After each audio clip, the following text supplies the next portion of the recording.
2016 Cab Sauv.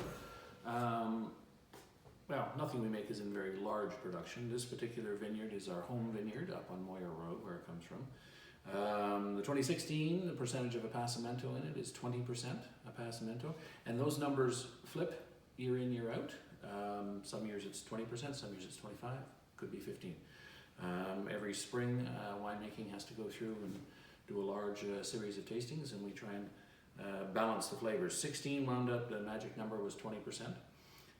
The 16 vintage itself was a big hot year, full phenolic ripeness, really tasty stuff. Cab Sauv is not a grape that gets a lot of ink in Niagara. Most of our vineyards in this part of the world tend to slope a little bit north. This one slopes just a little bit, a little bit south, and that's very unusual for this part of the world.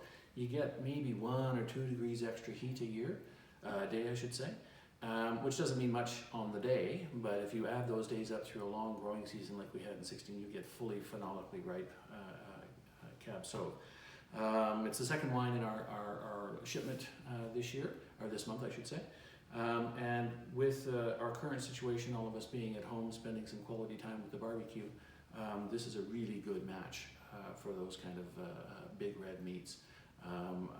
It also can work well if you're doing the indoors thing and doing the braised meats. I think it works well, something like braised veal cheek or something like that. But me personally, just with the weather slightly better and being at home, on the barbie is the way to go. It spent about a year and a half in barrel, not much of it new, about 15% new wood, if memory serves, and we'll give it a try.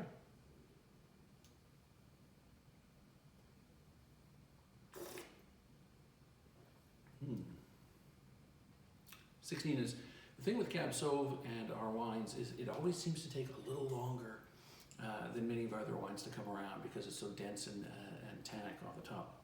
The 16 now is just starting to taste really good. And we've started to roll into some of the 17s on some of our other wines. So it works out really well actually. This tends to be an outlier that way vintage-wise. Many of our other reds are starting to tip into the 17s, but this guy always needs a little bit more time, I think. And just now it's starting to taste good. And I've got some of this at home in my cellar. I think probably for the next 5 or 6 years, it'll still be drinking well. Which is easy for me to say because I get to drink the boss's wine until it tastes good, and then I'll bring my own later. But anyway, I hope you enjoy it. Thank you.